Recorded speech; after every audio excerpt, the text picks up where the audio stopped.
This is your urgent call to action. We are all called to lead in a world in chaos, crisis, and turmoil.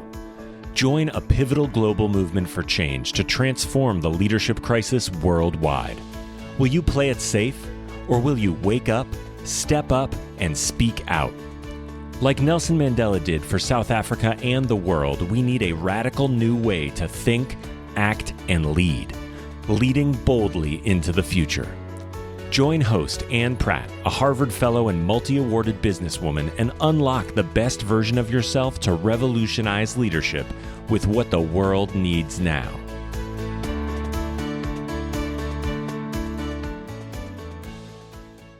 Greetings to all you future bold leaders. Thank you for joining us from around the world.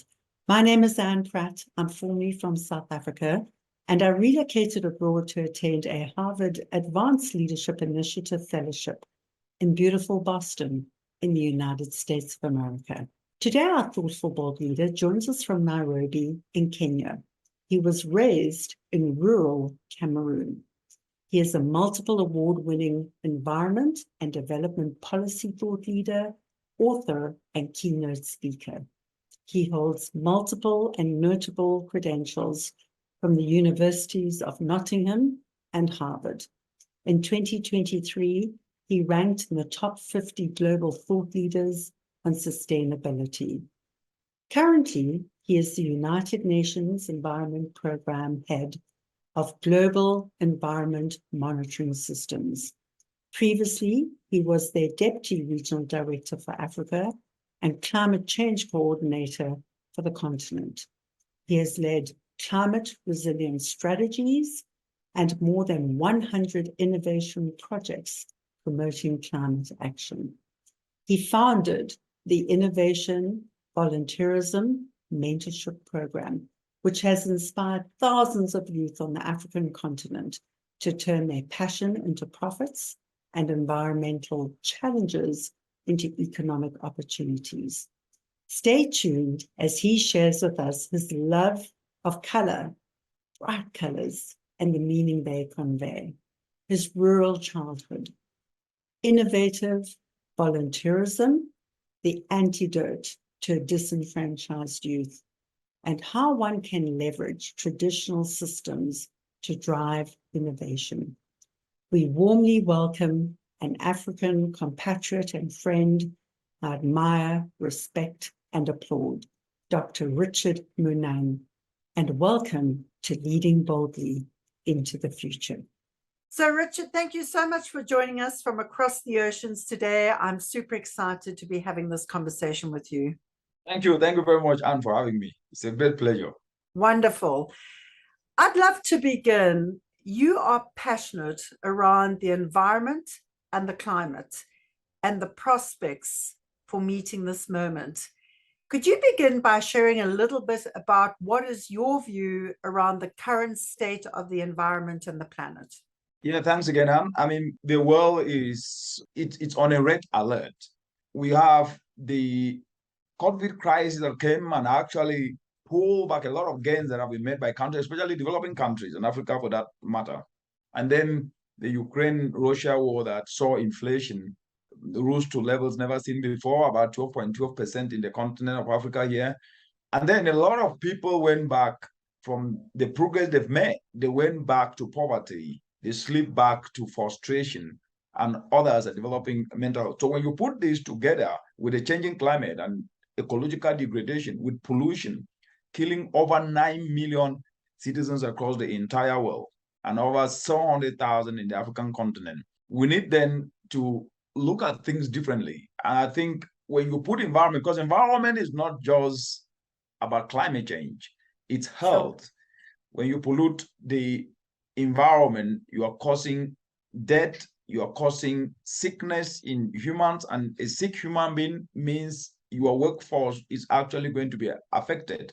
Environment is justice, because without a healthy environment, you will not have clean drinking water. And without clean drinking water, then you are condemning people not only to poverty, but at the same time, punishing them to not have the basic necessity that they have. Environment is food security. Environment is economics, because without the environment to provide the requisite services, then definitely our economical fundamentals will not necessarily be okay. So when you look at it from that perspective, then transformational development to address those triple crises that I mentioned, climate change, the COVID effects, and at the same time, the Ukraine war that has caused this inflation, and at the same time, the oil, gas debate that has come to the fore, we need to leverage environmental resources. Is there a particular moment, a day or time or an event that for you was a shocking moment of this truly is a red alert moment? When was that? What was that? And what was it? How did you feel at the time? I think that back to where I was born in the northwestern part of Cameroon to a family of 5, and my parents are subsistence farmers. And we grew up actually in an informality. And that informality meant that at least we had to do what we do, depend on the little farm that my mother grew her crops. But unfortunately, these crops that were used to be sold to pay our school fees, to buy food and to buy clothing, failed most of the time because of lack of rain. And even when it rained, sometimes it came in a way that actually wipes away the little that has been grown. And that started to make me to think what was happening. And I think that was actually what sank in me when I was in primary school, went to secondary school, to high school, to university. I always thought, what can I do to be able to address this challenge that was inflicting pain in not just our family, but even our neighbors, and forcing us to beg for food sometimes and to drop out of school some years because we could not afford school fees. And so as a result of that, it became part and parcel of me not only to look for solutions, but to address a bigger problem. Because as I finished university, I started to notice that it was not just a problem in my mother's farm. It was a problem in many mothers. And later on, I noticed it was not just a problem in Cameroon, but a problem in the world. And then I got a scholarship to study environmental science in Nottingham University in England. I focused in understanding what was then not understood, but understood at the time I was studying to be global warming. And I then focused on understanding the solutions that can actually be applied at the local communities, farmers applying that to avert the catastrophic incidences that I saw, which affected our family. And so that became my moment of epiphany, because I was now in search of solutions to address a problem that was not common only to the community, but a global problem, but that impacts were felt at that level. Until today, it's always been in me that, yes, global challenges need solutions that are local sometimes, because to solve global problems, sometimes the agreements may be reached at a global level, which is very, very important, because we need to bring everyone and every country on board. But what has always been the missing link is the translation to affect that common person at a grassroots level, who needs it most and who is the most vulnerable. And so my moment, then from my mother's farm, crop failure, to all through, have always, anything I do, everywhere, whether it is a project implementation or it's a policy discourse, I always put myself back to that stage when I saw crop failure in my mother's farm. How old were you and how did you feel at the time? I was 7 years old. And because this was not just a one-off, when I started noticing this, I was 7 years, but this started happening throughout until when I finished primary school. And even when I was at the university and came back home, most of the time, these challenges were still there. And that inflicted pain in terms of lack of food and lack of resources to pay our school fees and forcing us to beg. And it became worse. And so I noticed that it was not just a problem of our own home. It was a problem of many across the village, many across the province, many across the country. And later on, as I actually dig down on this when I was studying, I noticed that this is something that was quite very, very serious. Until today. It's only gotten worse. And that's why you see me, I developed a passion to do anything, using any space I am in, to provide and prefer solutions that can address that issue. That's very powerful. If you look at the world today, Richard, and of course, environment and climate is right high up on the agenda. Are there any related big threats or opportunities that you see that are equally important or very important for you? What are the related knock-on effects of that also keep you concerned? Actually, what keeps me concerned most is the youthful population. Because look, if you look across the entire world, I mean, the growing young population, and we put it within the context of Africa here today, it's a young continent. And even across the entire world, the young people seems not to have been understood by the leadership of now. And that worries me, because most of them were born after the 90s. And they didn't grow up with the challenges of the Cold War or of colonization and countries fighting for independence. They were born at the era that transitioned to cell phone, to computers, and the understanding and thinking of solutions and even problems is completely different from what sometimes we see in public discourse spaces. And as a result of that, because they are not understood sometimes, it then means that they give up and become disenfranchised. And that disenfranchisement is a recipe for disaster, because they are losing hope and sometimes losing faith, and then relegating back to not doing what is needed, whereas they're supposed to be leveraged as the workforce, as the social sovereign capital, to then be able to do what is needed today. Let me just take the example of Africa, a continent of 1.4 billion people with over 60% youthful. And at the same time, that youthful population is unemployed. If you do not leverage the youth, then there's absolutely nothing you can be able to achieve in the continent without leveraging them. So what I see as a threat is the youth unemployment. What I see as a threat is the wrong narrative sometimes that doesn't leverages the opportunities that youth can bring, but somehow make them not to see those opportunities or not to build on those opportunities. What worries me is that if you look at climate change, it wires through every problem. Whether we're talking about sustainable transformational development in terms of food security, the input will come from the youth, whether it is technology development to add value, to drive sustainable value chains, it's young people who can develop that. Whether we're talking about technological challenges, it is young people who provide the solutions, whether it's artificial intelligence or robotics, they are into this. And providing solutions to make or break, we need to leverage on the ingenuity and skills. Or whether we're talking about water wars and water stress, and every solution, technological solution, are going to be brought by the young people.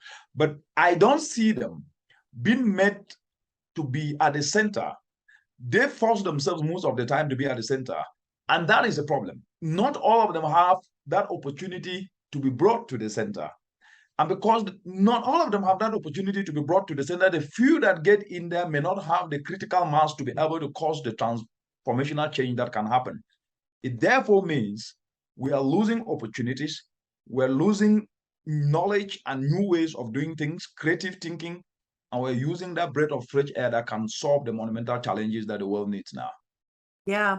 And to that point, Richard, I mean, in your mind, what do you think would be a progressive, proactive step to take to bring the youth to the center? There are pockets of success stories across the world, and more so in the African continent today, that have actually, there are a lot of young people who are doing excellent, amazing work, but they are doing it in pockets, a few groups of young people or even individually. But we need a critical mass within a very collective system that can then be able to move beyond the mindset of thinking that you must have money or you must have resources to start, but to a mindset of inspiring people to self-believe. Because one of the things that I think have been absent in the world, not only for young people, even for the elderly people, is that we have discussed challenges of the global community from the perspective of lack, rather than from the perspective of using what we have to get what we don't have.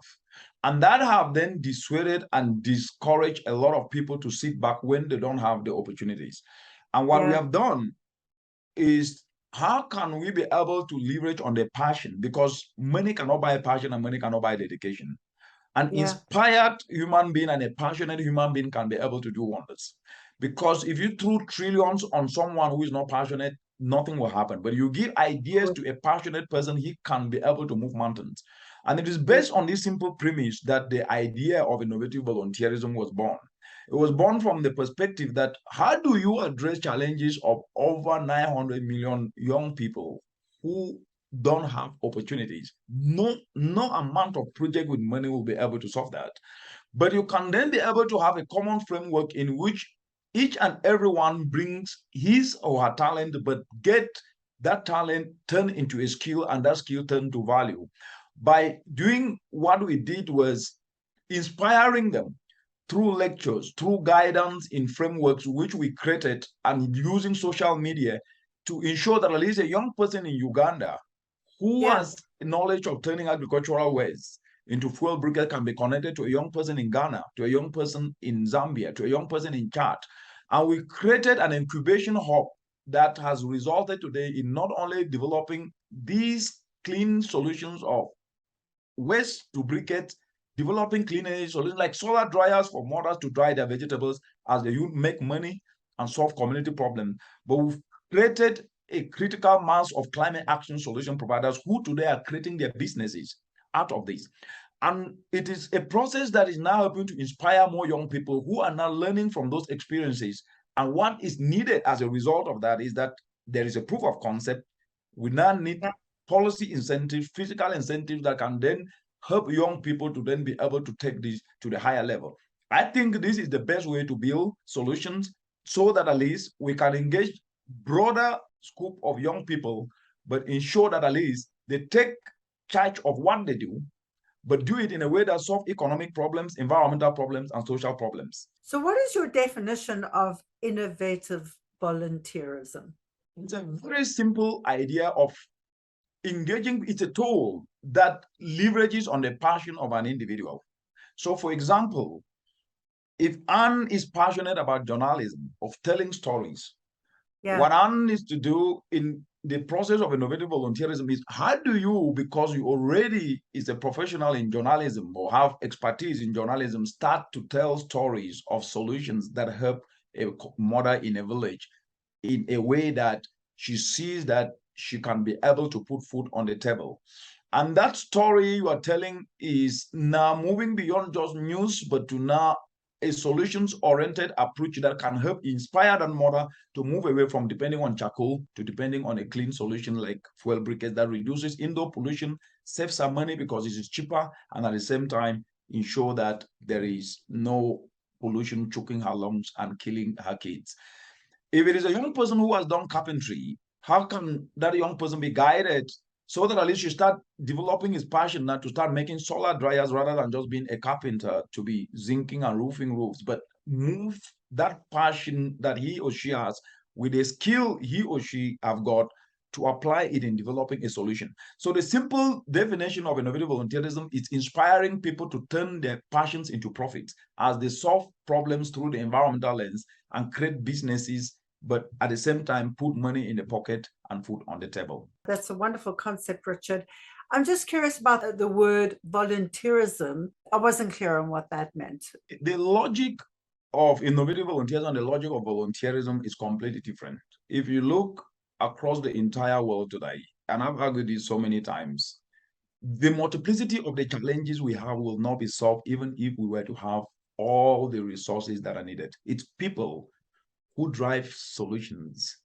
If you do not have people with the skills and the passion to do what is needed, you throw money, nothing will work.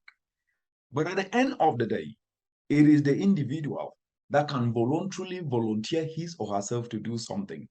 And if you cannot voluntarily volunteer yourself to do something, no matter what is done, it will not be sustainable and it will not even work. And therefore, the idea was you cannot force people to do what they don't want. You must be able to guide and inspire them. And that is why you see me using social media, providing perspective, providing solutions. Those who are excited and get inspired volunteer to ask, volunteer to inquire. And when they inquire in alliance with their passion, they voluntarily volunteer to learn. And when they learn, they can then be able to build something out of that. And so the traditional volunteerism of people just coming to learn sometimes for social endeavor end up maybe have experience, but do not do it because they really wanted to do it and there was no passion in it. So innovative volunteerism is a new concept that ensures that we all play our part in what we like, but in the solutions process, we build something that put money on the table, on our pockets, and food on the table as we solve communal challenges.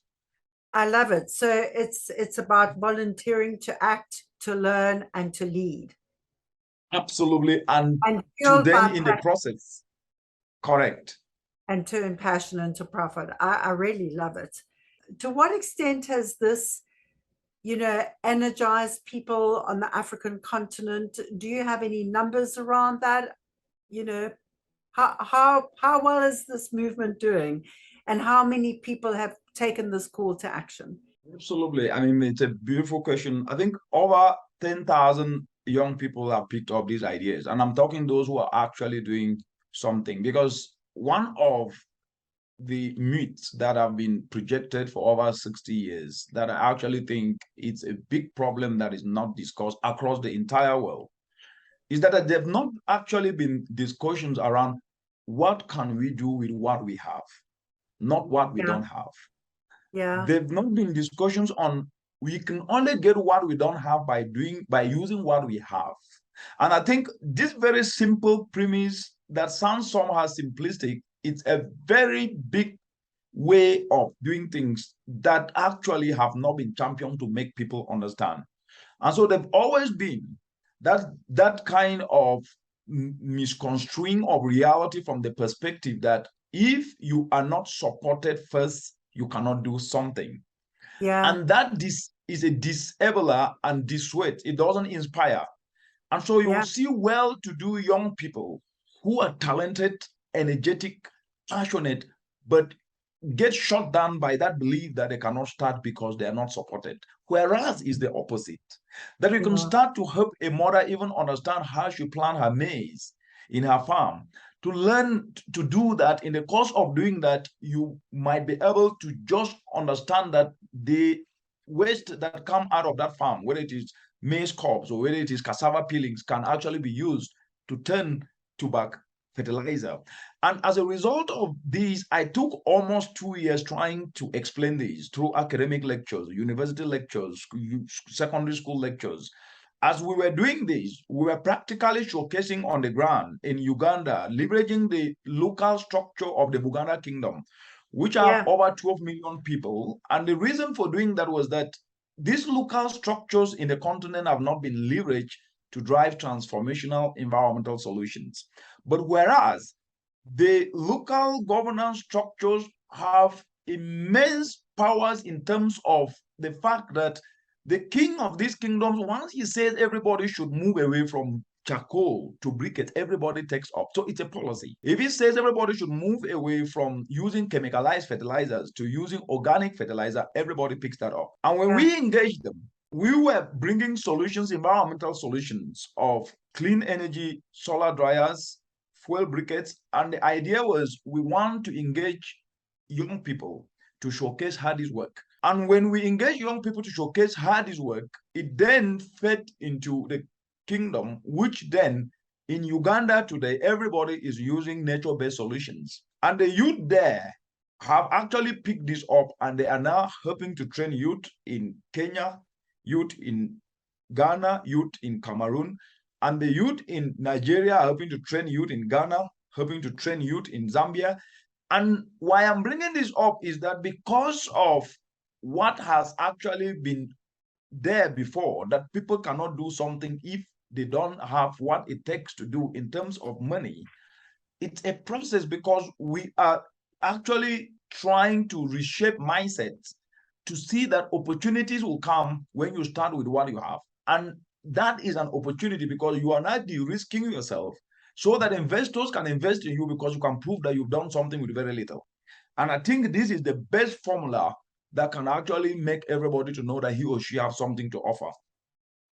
That's such a powerful point, Richard. And I'm curious to know, so in the Kingdom of Uganda, can you just, what was the moment when you thought this is the way forward, and who were the stakeholders that helped energize this initiative in Uganda?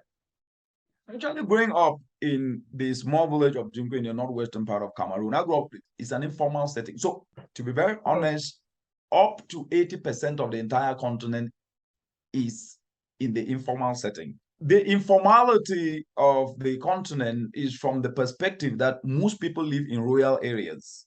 In these rural areas, they depend on subsistence agriculture. They do not have access to electricity. And over 620 million Africans do not have access to electricity. So you can imagine 620 million plus in informal sectors. And the informality sometimes is not leveraged, but the fact that they don't have access to electricity, the fact that they don't have access to formal banking, they also have local accessible structures and systems that they depend on. They have kingdoms, they have what is called cooperatives, where they save their own money. They use social trust and social systems to be able to use that trust and contribute money to support one another, to either buy school uniform or to either buy food or to even buy inputs into the farm. This is something that is quite very established. And when you look at these social structures and social governance structures, which where I grew up, there was a chief that ruled the community that could give instruction that everybody needs to get out and clean on weekends. So with that mindset, understanding that background, I have been in this space of climate change for the past 13 years.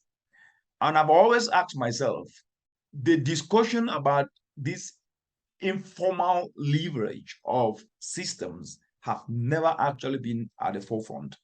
And I wanted that we should do something different. And Uganda is actually very rich in kingdoms. The kingdoms are very solid and they are huge. And Buganda Kingdom is one of the biggest kingdoms in Uganda. And as a result of what we were doing from the work we've done across the continent and working with stakeholders in Uganda, the civil society, the NGOs, through the framework of innovative volunteerism, there were actors who voluntarily volunteered to start doing what we were driving. So we leveraged them and they engaged the kingdom. And from the kingdom, they engaged the biggest local cooperative where there are people who save money, but they also have activities in their farms. So what we started doing was that those cooperatives that have over 5 million people in them could then be used as an accountability and traceability entry point to reach 5 million people with solutions that help them use organic fertilizer, that help them adopt solar dryers that the youth were developing. And as we're speaking today, these systems are called village savings and loan associations. So at the community level, the village savings and loan associations, if they are growing cassava, most of them grow cassava before they used to dry it on the ground and it gets spoiled. But now, because of solar dryers that young people are fabricating and decentralizing to them, they dry it within 2 days rather than 7 days as compared before, and it's not contaminated, and they're turning it to cassava flour. Then they market it and save back the money in the cooperative. So they're making more money. They are having food on the table. The young people are also making money because the solar dryers, they're decentralizing. They charge a fee, or the village savings and loan association buy it off. It's creating jobs. So the point I am trying to make is that when you don't leverage these systems of traceability and accountability, it becomes very difficult to monitor. It becomes very difficult to measure impact. And at the same time, the ownership diminishes when resources are not there. And these are the lessons that we're picking up through these systems of innovative volunteerism. And more importantly, these structures of kingdoms, local governance structures, have always embraced this logic of innovative volunteerism. Because in the community is not money that is needed to be able to solve, to construct a road or to ensure that a fixing of either it rains, flooding, to open up pathways so that there's no flooding. So with that spirit, it was very easy to tap into that so that at least people can embrace it. And the innovative volunteerism that I mentioned now was more important for young people to provide the inputs that I've mentioned: solar dryers, fabrication, turning agricultural waste into biofertilizer, which replaces chemicalized fertilizers that are being used by these associations and communities. And at the same time, the young people are making money. That's fantastic. And to what extent, how many kingdoms are involved? Which kingdom is it? In this, so in Uganda is the Buganda Kingdom. That's where we start, but we hope to spread this to many other. As I said before, and I'll go back to that again. Change can be incremental, especially when you are moving, you're trying to bring a logical approach to things that have not been the norm. Like I am pushing very strongly in every space the informality of the African continent, because every discussion is as if Africa is actually an urbanized continent. But informality, even in urban cities, cannot be ignored. In slums, you see a lot of cities do have slums, with almost 80% of the citizens in those cities still living in those slums. So you cannot call them urban dwellers. They are still informal, even in the formal city. So what is happening is that the data that has come out of this, because data is very important, has helped to inform the policy on how these produce that are using this system. For example, the Uganda National Bureau of Standards have now developed a standard on how you produce working with the environment, how you dry without emissions, using the data that is coming out of this work that we're doing through innovative volunteerism, and has developed what is called a market incentive standard, which means that the farmers and the young people who are producing what they're producing will now have a benchmark, which is an incentive in that if that benchmark is followed, then their goods and products can even go beyond Uganda to the entire East African region. And for the first time in the entire African continent, the solar dryer standard is being developed. And so these are policy changes that are happening gradually.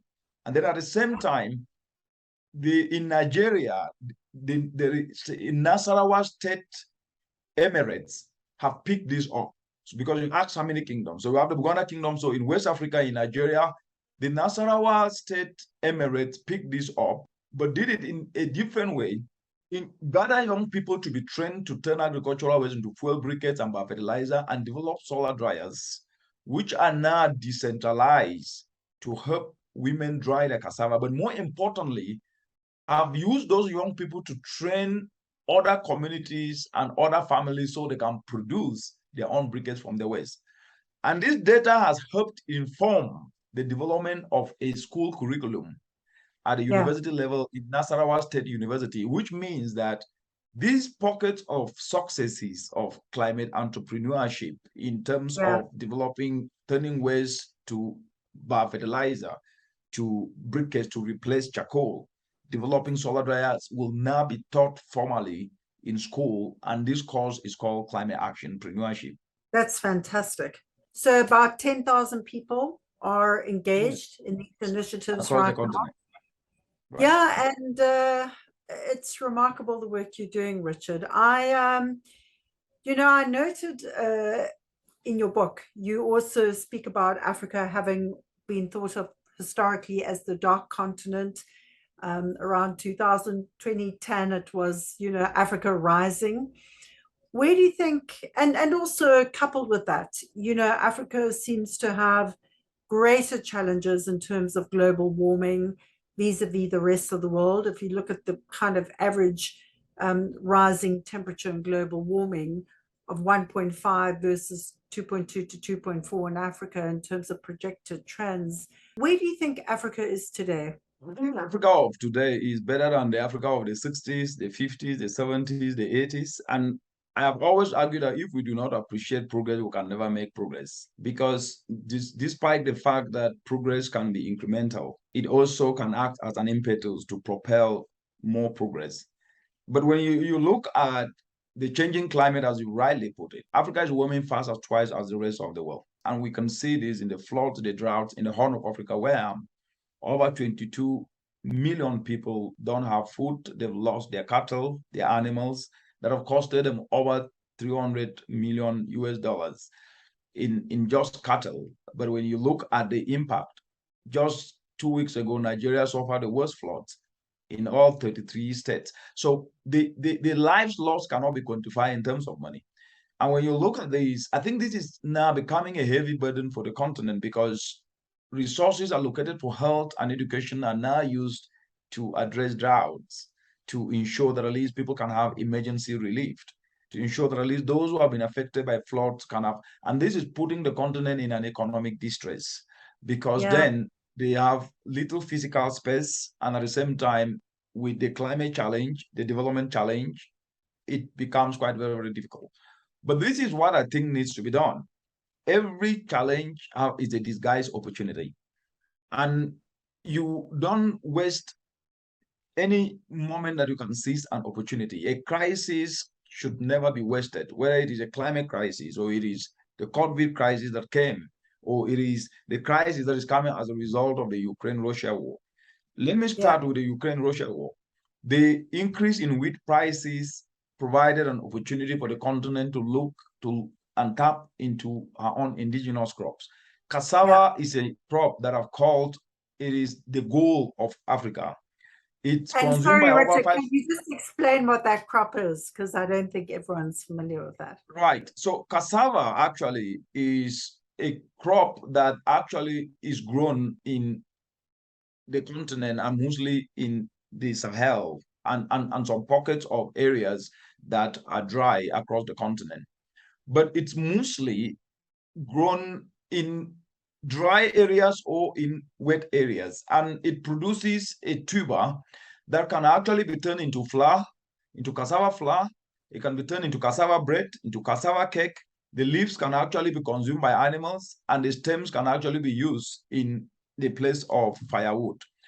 And it can produce 300 products. It can cassava beer, cassava cakes, 300 products. Wow. But this is a crop that is a climate resilient crop, and there are studies that have shown that wheat is going to reduce by about 34% as a result of the changing climate in the globe, but cassava will only be affected by 8%.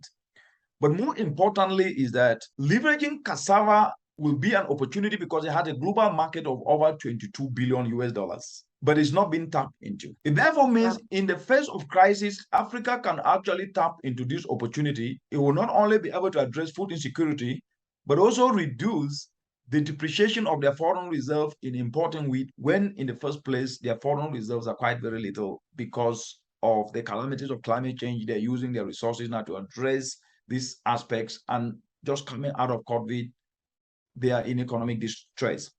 That's one. Two is that biggest employment sector in the continent is agriculture. 65% of the workforce is employed in agriculture. So if you are to expand the value chain of cassava to add value, you will be creating jobs. And at the same time, you are actually going to then be able to export a finished product, which will fetch you more money.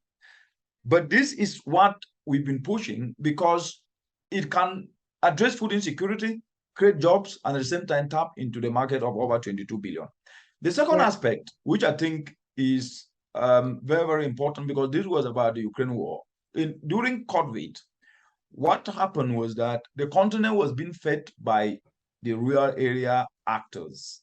Food was imported from rural areas to the city. But when you look at most of the food that comes to the city, it gets spoiled because the local communities do not have either access to a solar dryer that they can dry their vegetables and actually reduce spoilage, or solar power fridges that they can be able to store their tomatoes. If you walk across Africa countries, you will see tomatoes by the side of the road. At the end of the day, when they don't buy them, they get thrown away.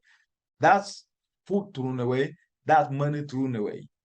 And when they have access to these inputs, which young people can actually be given incentive to create their businesses around this by government, that can then be decentralized to solve this problem. It will then be able to create jobs for young people, but at the same time, also help reduce post-harvest losses that are costing the continent every year 48 billion US dollars. And the continent is importing food worth over 35 billion US dollars. That is importing unemployment and exporting employment. That is now COVID. Then now to the changing climate. When you look at the changing climate, the solutions to the changing climate outweighs the problem for the African continent. Why do I say so? Just look at the energy challenge. The continent have the best solar power resource on Earth, but only 1% of that is being tapped and decentralized. That means 99% of utilizing Africa's solar has not happened. The price of solar is coming down. The continent, as I started off by saying, Africa's informality cannot be ignored. 620 million energy impoverished can access energy through off-grid, because if you focus on grid, focus on gas, you are not going to reach these 620 million people because they're in areas that even grid electricity cannot go to. So it is using solar that can be able to reach them. But it's not just about electricity. It's also about cooking. Cooking, over 84% of Africans depend on clean cooking. We're talking about 920 million. That is killing Africans every year. 700,000 Africans die because of indoor pollution. This is a huge number that is not even reported. This number is higher than the number of those who died with COVID, but every life lost matters. But just to compare, but moving them to clean cook stoves, incentivizing young people to get to businesses of developing clean cook stoves will create jobs and solve a health problem. Incentivizing young people to create businesses that they cannot pay taxes for over 5 years, giving them tax holidays, in turning agricultural waste into biogas that can be utilized by communities, which we have tested this in Cameroon, and it is actually creating jobs for young people and helping communities just by turning in organic waste from their house, and also helping to turn this to fuel briquettes will replace charcoal and tap into a market of charcoal in the continent that is worth 20 billion. But this thinking needs to really sink them there, that you see, I'm just talking billions. Charcoal industry, 20 billion. Cassava industry, over 22 billion. Food whose harvest losses, 48 billion. Then at the end of the day, the resources Africa needs to transform are actually with them. They just need to become smart to seize that using climate action solutions. It's incredibly innovative, inspiring. I guess the question that comes to mind, Richard, to what extent is government stepping in? To what extent have you been able to change the thinking of governments, to change policies, and to reallocate resources? Excellent question. I mean, firstly, the governments of Africa have done excellent when it comes to climate policy. I mean, African countries ratified the Paris Climate Change Agreement that was adopted in December 2015. 52 countries out of 54 ratified. They put in place simple plans to drive development in a low emission development way called the Nationally Determined Contributions, NDCs. 52 out of 54 countries actually developed those and ratified. That is massive progress, more than any other part of the world. Now they are revising those plans, and 45 countries in the continent have revised the plan with ambition more than any other country in the world. But yet, the continent is only emitting between 3 to 4%. So when it comes to policy, Africa is actually a leader. But this is where the difference comes in. Implementation, turning those policies into reality, to make meaningful changes has been a big problem. And this is what we've been doing through the work we do. Is if you look at the way the continent is set up, if actions are only carried through the lens of formal drivenness, we will still be losing a lot because of the informality of the continent. So what we are doing is we are helping to ensure that these plans and policies that are in place, how do we help countries develop investment plans? Because out of all these climate action plans, 72% of them have not been turned into investment plans. And what are these investment plans?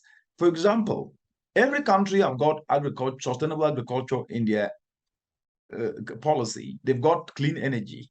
They've got clean transport. What does this entail? What we are doing is that if you're talking about sustainable agriculture, what you need to do is not to talk about it alone, is to talk about it within the context of energy that can add value. And this is where what I call competitive energy. Energy is not just for lighting. It should also be used to add value, to help make sure that at least cassava can be processed, it can be dried in a solar dryer, it can actually be turned into flour using clean energy solutions. And so we are helping governments to showcase how these linkages can happen, and also develop what we call a blended finance facility, which goes back to the point. So I have to just ask you, which governments are responding and which governments are actually taking action? Actually, you see, this process is new that have started just within 2-3 years, because the NDC is a new paradigm shift of implementing. And we are using test cases so that at least the lessons out of that, we can share them across the continent. We're working with Ghana, we're working with Uganda, we're working with Morocco. But then we're also working with youth with this logic so that at least they can also push their governments to pick this up, regardless of where they are. But the point is more about the logic, because I think what can work and make impactful changes in one government can become like a mosaic or a prototype that can then be leveraged by others to do so.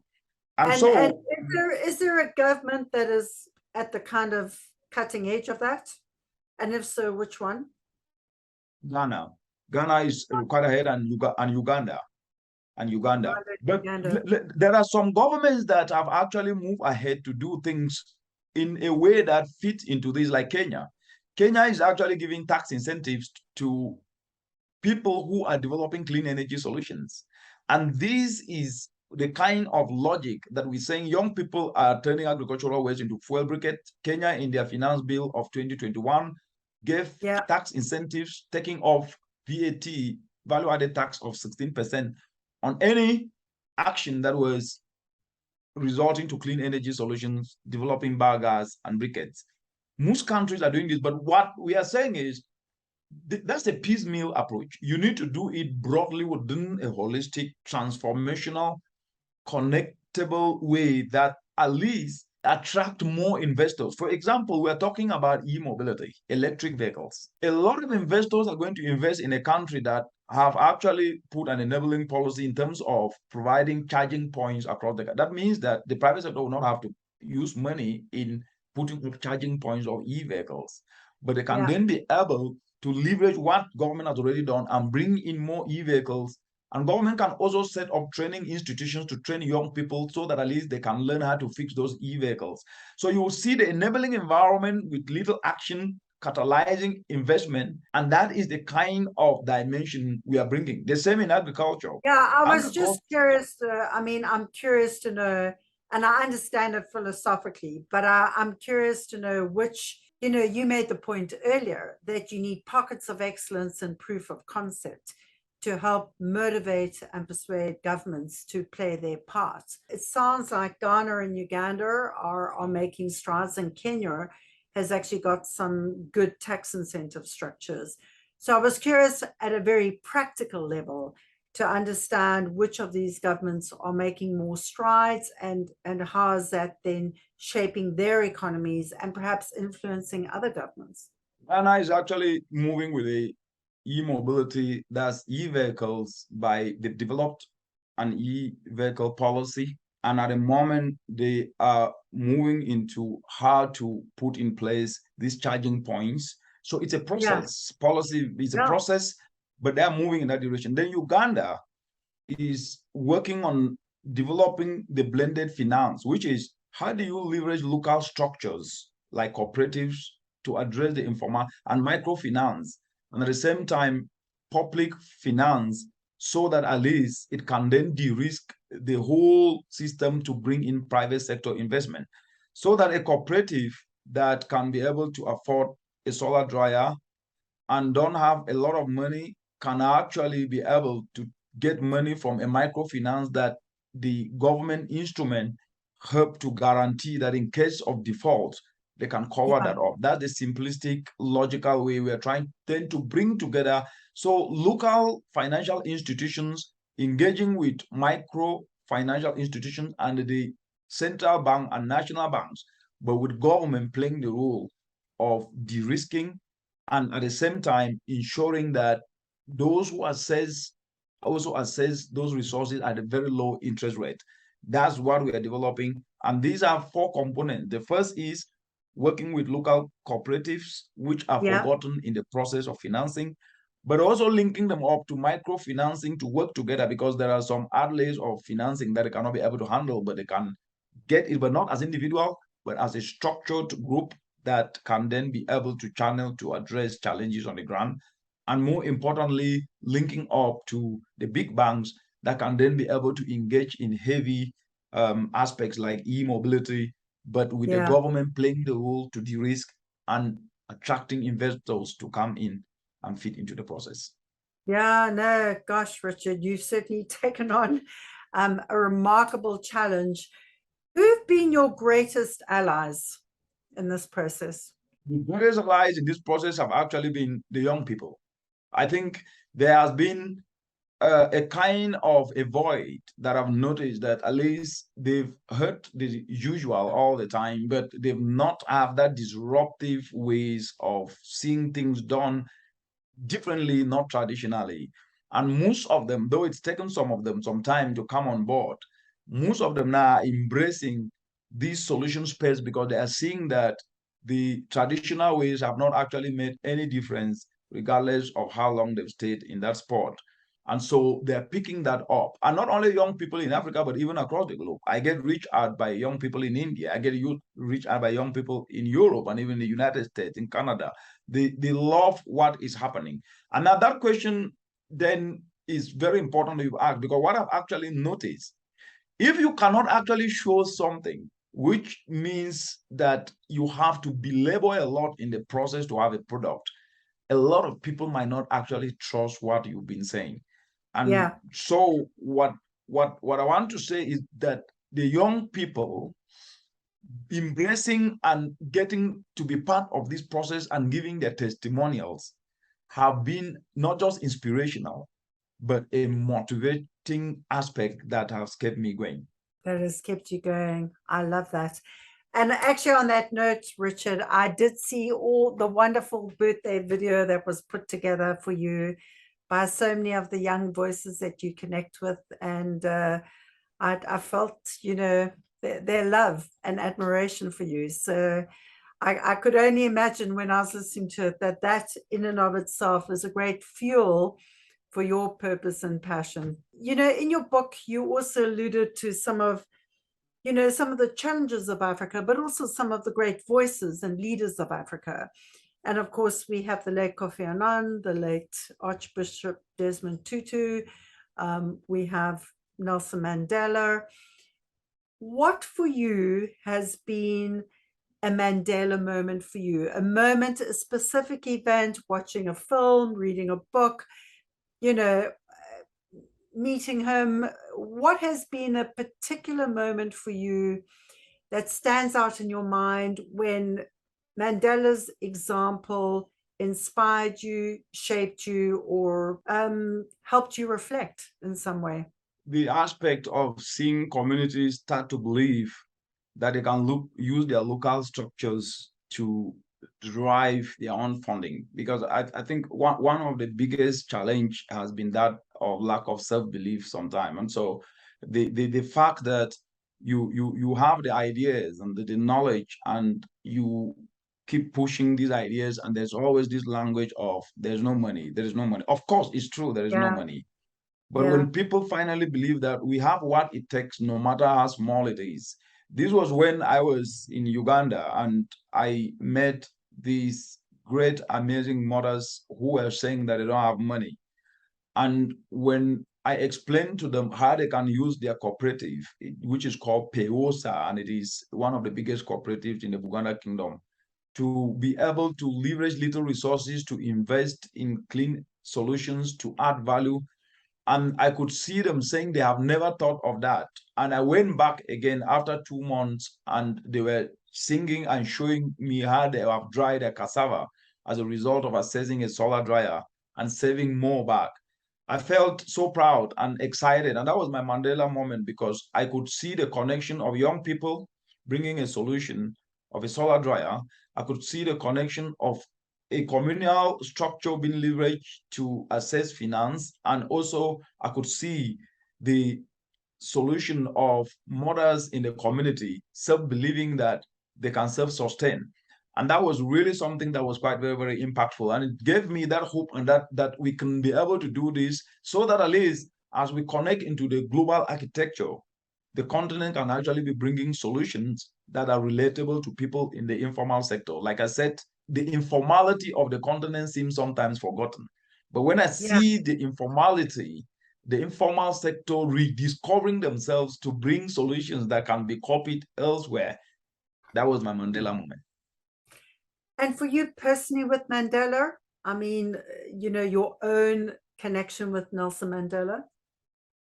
I think Nelson Mandela is actually, he is to me an epitome of excellence, and at the same time a reflection of selflessness and an embodiment of what humanity should stand for, which is we are all the same regardless of how we look. We can do everything for the common good of one another, and in it we all benefit rather than lose. And I think that kind of attitude seems somehow to be missing. Yeah. And we need that more at the moment, especially with the triple planetary crisis of climate change, of pollution, of biodiversity. And on top of that, these elements of COVID, of the war that we're seeing in Ukraine, and more importantly, the unemployment that we're seeing around the world. The Mandela epitomization of humanity and selflessness and kindness and the ability to not work for self, but do that touches the lives of millions is actually what we need today. And that always is a reflection of anything that I do, that we must be selfless in the process. We must move from individualism to collectivism. We must move from thinking that from selfishness to selflessness, and we must be responsible in anything that we do, because a life touch means we have lived a better life. Yeah, that's very, very powerful. And of course, you've had many moments of connecting with Mandela through various different media. Does one moment stand out for you, Richard? I mean, was it when he walked out of what was then called Victor Verster prison? Was it his inauguration day? In 1994, is there a particular reference point that you have? Yes, I think when I won the United Nations Environment Program Baobab Award, and I was the first African to ever win that. And when I stood on that stage, what came to my mind was, is it really about me that I've won this? Or is it, was it worthy of me to win this? Or it was the people out there who made it possible for me to win this? And then I dedicated that to them, and I felt just great. And I thought that was really something that I could relate it to be the Mandela moment. And your connection to Mandela in that moment, was it because of his relationship with the United Nations and the fact that the UN have named his birthday as an International Mandela Day? I mean, what was the bridge between that moment and the connection back to Mandela? It was thinking beyond self, that our success is not necessarily for us. It's about what we do for others. And that even when you are rewarded, or even when you grow in your career, it's not about you. It should always be that what can you do more to solve the problems for others to be better. And I think it's a sense of responsibility that every good or bad moment should be about us reflecting on what we can do if we were to live the next day. And whether it is awards or it is promotions, we always reflect to think about others, and especially others in terms of providing solutions, not causing problems, especially others in terms of inspiring them to self-believe, because inspiration is very important, and motivation to make others who never have an opportunity to be where one is, to see that they can actually rise up to be there. And that when they're there, it's not about them, it's about others, because together we are stronger. Absolutely. Where did you learn many of your insights about Mandela? I read about Mandela when we were growing up, especially when we were taught about apartheid in school, in primary and secondary school.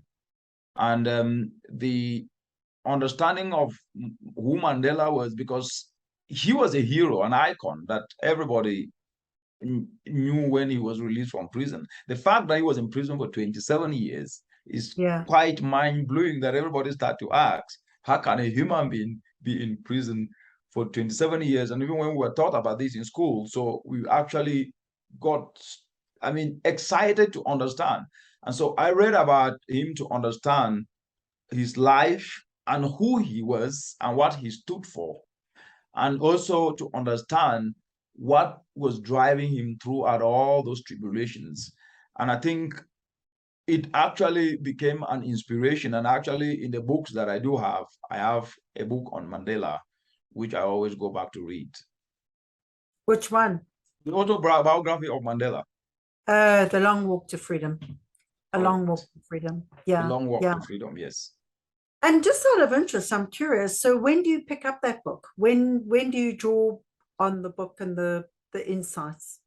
You know, when I finished my PhD, I couldn't afford to buy it. Yes, when I finished my PhD and started working, then I ordered the book. But we were taught a bit about it, but I needed to have one that I can always go through and read. Yes. Yeah, yeah. And in your moments when you feel you need to go back and remind yourself, Richard, when are those moments for you? Are they moments of indecision? Are they moments of anxiety? Are they moments, what triggers you to go back into the book? You know, actually, the world is full of challenges, and I always say this. So, crisis upon crisis are bound to come anytime. So sometimes you give your best in situations and you don't achieve the intended outcome you wanted to, and you feel like giving up. So you get back to look, if when Mandela went through all this and could still come out and was strong and excited and inspired people, then this is nothing. And so that becomes more inspirational. But more importantly, I always think of the aspect that I mentioned, the selflessness, because what makes people to give up is when they don't have a purpose. Because the purpose of life is to be useful, and our usefulness is not for our own self; it's for others. And in whatever thing that we do it to make others' lives better. Then we are useful. And if what we do doesn't go as we want, we change the way we are doing it, but the ultimate end goal have to be the same. And that is something that I always do. In moments when you need to refill your own cup of inspiration, are those moments when you go back and draw on those insights and lessons? Absolutely. Yes. Yeah. So do you think Mandela's leadership example is relevant today? And if so, what do you think he would say to Africa today? I think his examples are needed and more relevant today than even then, because I think the challenges then were not as many as they are today. Like I started off by saying, the world is on a red alert. We have climate change, we had war, the Ukraine war, countries are just recovering from COVID. And on top of that, there are just multiplicity of other challenges, environmental challenges, apart from climate change, pollution, that is polluting our oceans, waste, ecological degradation. And I think what Mandela has always done, I mean, the people, first of all, need to be calm and self-belief. I think it's about self-belief that we can do it. And actually, he fought to ensure that there was no injustice. And I think the injustice when it comes to climate change today would say Africa have least contributed to the problem of climate change. Mothers and children are dying every day because of drought and floods. And this is as a result of the changing climate that is actually turbocharging and supercharging these floods, cyclones. They do not need to suffer even when they survive this. They should be supported, and the rich countries that have a pledge to do this should do that. I believe Mandela would say so, because an injustice can never be able to inspire a young person who is growing up in a world that is so unjust, can never unleash his or her potential. That a mother dying as a result of lack of an alternative clean fuel to cook is not her fault. It's just because she doesn't have an alternative, and that we need to be able to provide the resources to ensure that you can be able to have that. So I think a message will be on injustice, injustice, injustice, injustice, and how to turn that to justice. Yeah. How to turn that to justice.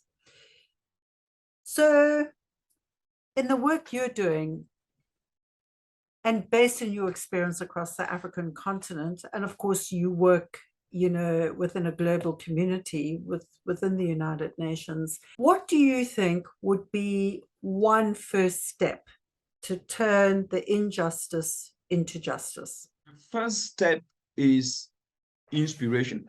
A lot of people are so uninspired and they have given up. There is an immense power in people to self-believe that they can actually be able to do something. There is a lot of giving up in the world. People are actually giving up, and the most dangerous world is one in which people have given up, because then a human being who is uninspired is more dangerous than any other thing you can ever think of, because he or she can do anything.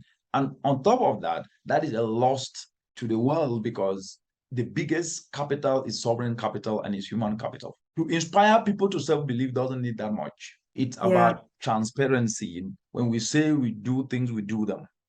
When we fail our citizens, we come back to them and apologize and start from afresh and show that it was not intended. When pledges are made to address challenges that are of a global common, they should be honored. When everybody is treated the same regardless of how you look and given the same opportunity, we will have a world that is united and peaceful. But what I have seen through the work we do is what I am saying. People just need to be inspired, especially the young people. They have given up. And then the false narrative sometimes that they cannot do it because they are not able makes them disenfranchised. And what I've learned in the process is that positive narrative inspires. And a passionate person can be able to do that, which even 20 unpassionate people cannot do. Imagine in a world today, almost 8 billion, having 8 billion passionate people. All these challenges we're mentioning today will be solved in less than 5 years. That's an incredibly positive note of inspiration. So here are a couple of fun facts, Richard. What inspired you the most? What moment can you go back to which really lit the fire for your inspiration? Actually finished my degree and I was volunteering in an NGO in the northwestern part of Cameroon. And in the course of volunteering, I was applying for scholarships, and the focus and my motivational statement was to look at this issue of crop failure in my mother's farm. And I finally got that scholarship after 3 attempts. That moment I will never forget, because immediately I got the scholarship, I knew that my dream had been realized from the perspective that I can actually study and come up with a solution that can address a challenge that is impacting millions. Anytime I think of that, I think that was when the key was handed to me, to either use it to open a door or to lock a door. But I use it to open a door. You've opened a very wide door, Richard. Just another fun fact, going back to your village, can you share with us a childhood moment? What was one of your most joyful childhood moments? Oh, wow, amazing. Amazing, and I miss that today. When we were growing up, and that tradition has gradually gone down, not as it was during our time. At the age of 5, we were gathered around the fireside every evening to be told stories of our great-grandfathers, to be told, given stories of how things used to happen, how people used to survive adversary, how people used to be able to survive in things they were not capable of doing. And we were taught proverbs. And if you notice, I use a lot of African proverbs. I learned them, most of them during that time. Idiomatic expression to be able to pass a message that is quite heavy in meaning, but at the same time done in a very subtle way. Those moments, to me, I miss them today, but I believe they are what formed me to be who I am, because that setting of always relating back to that village style of doing things in relating to people, to the common person, was formed during those moments of my teenage years. That's wonderful. And the third sort of fun fact, share with us where you bought that beautiful, bright, joyful shirt, and where is it from? Actually, I love fashion, and what made me to really love fashion is that, as I said, we grew up in a poor home. That's not a problem. But went to school without shoes, had only one uniform, and the idea was always, if I was ever to afford, regardless when, I will always like to put something that tells a meaning. So this shirt, because I love fashion, I actually scanned through the internet, tried to look at different combinations of African print, and said, okay, I come from Cameroon with a flag, green, red, yellow.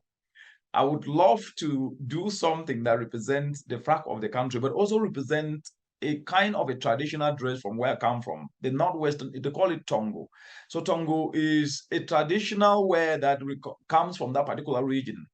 And it has different colors. It have the gong. So the gong is used to it was used in those days to pass a message in a village. For example, when you use that gong and hit it, it's like you hit it, people will either understand that there was an emergency that the chief of the village wanted people to gather. And so the stripes, as you see them like this, some of them represent a stick that was held by the elder. Some of these stripes represent stars that are supposed to be like a vision for many people. So if I was to stand up, you will see there is a gong down here. So wearing this dress and the color yellow is hope. So colors are important. Anytime I wear yellow is when I want to project hope. If I wear green, I'm talking about something on agriculture and the environment that is so important that I really want people to understand. And if I wear orange, it's to inspire at the same time, but pass a very authoritative message. Then if I wear red, it's almost the same like orange, though I hardly wear red, but you see me more in yellow, which is hope and inspiration, green, an environmental message that need to be passed with the gravitas and the gravity that it deserves. And those are the kind of colors that I wear. And red, what does red mean? Red is to pass an authoritative message in an unruly crowd that may not want to hear, but do it in a way that at least when you leave the stage, people will still say, oh, you had a point. But I hardly wear red because the world today needs hope and inspiration and environmental solutions. And so you see me more in green, yellow, and orange. Orange is hopeful inspiration, but at the same time, forceful drive of a message because of the urgency that if you lose that moment, we might not be able to get it back again. Well, Richard, on that inspiring note and that intentional color in your life, thank you for bringing your beautiful bright yellow shirt to this conversation. Congratulations. Thank you for the incredible inspiration you are sharing with the youth of Africa and around the world. God bless you. Thank you for being here. Thank you so much, Anne. It's been a great pleasure, and I really appreciate you for taking your time to engage me. And it's been so enjoyable that at least I had fun doing this. Thank you so much. I appreciate it. Well, we'll be doing this again. The world is on red alert and in crisis. Global warming is one of the biggest existential threats of our time. Talking to Dr. Richard Munang, Africa's environment hero, multiple award winner, and sustainability champion, provokes radical new thinking and innovative, bold action. So what are we dealing with? Well, sometimes it feels as though we're living in a perpetual crisis, right? And yet, despite the kind of enticement, we cannot simply erect a firewall, excuse the pun, to contain this intensifying global warming that transcends our national and international borders. So how do we deal with this crisis? How do we innovate, adapt, and transform? Well, there are two distinct phases. The first is the emergency phase, where we stabilize the crisis and buy more time. We often seek and ask our authority figures to give us the quick technical fix. And after a raging fire or a rising flood, to come in with the teams and clean up, fix up, and hopefully restore most of what was there before. The second phase, the adaptive phase, is much more tricky. We need to tackle the underlying causes of the crisis. We need to build new skills and capacity beyond the existing technical skills in order for us to not only survive, but thrive in a new reality. And yet it is so much harder to change the way we think, act, and lead. People will put you under enormous pressure to maintain the status quo, to address their anxieties with an authoritative confidence, often asking you or requiring of you that you sell more than you do know and discount what you don't. And despite the risk, we must resist the temptation to fake it or allegedly fix it and be bold enough to lead. There's some critical questions. What is the nature of the challenge? Is it technical? Is it adaptive? Or is it both? In the case of global warming, some of the technical challenges are to come up with cost-effective alternatives to burning fossil fuels. The adaptive challenge requires that we rewire and reset the system, that we challenge and change the rules of the game, what we do, what we say, how we think, and how we lead. There's 6 practical steps that you can follow.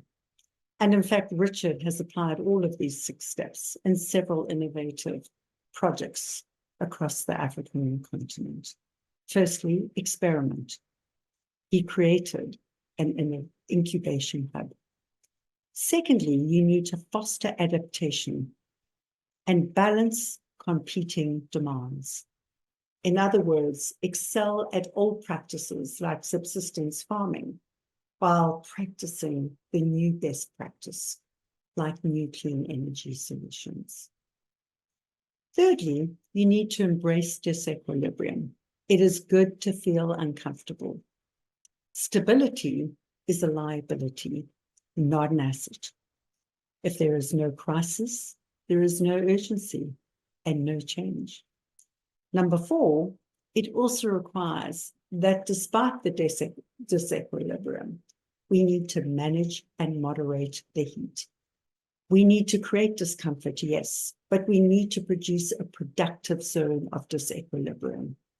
If the temperature is too low, there will not be the difficult conversations and discussions. However, if the temperature is too high, people often panic and freeze. Number 5, we need to generate a level of leadership beneath the top. No top team alone can come up with the best innovative solutions. It is the youth of Africa that are experimenting and practicing new skills to come up with profitable, clean energy solutions for their communities. And finally, perhaps most significantly, you need to take great care of yourself. You need to take care of your outlook, your sanctity, and your professional and personal identities. When the going gets tough, it is often that strong inner sense of personal identity that pulls us through. So until next time, remember that leading boldly is about making thoughtful, clear choices. And bold leadership is about taking bold action, just one small step at a time. One step for you, but together, a giant step for humanity. So take care and take thoughtful, bold action.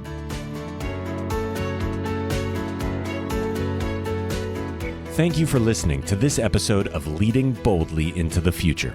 Please find links and connections mentioned in this show in our blog and never miss an episode by subscribing at anne-pratt.com.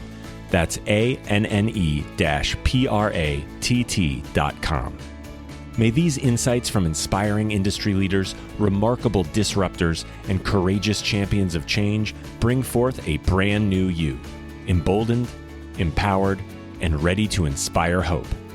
Come back soon, share with your friends, sign up on anne-pratt.com and join our movement for change. Why? Because the world needs you to lead boldly too.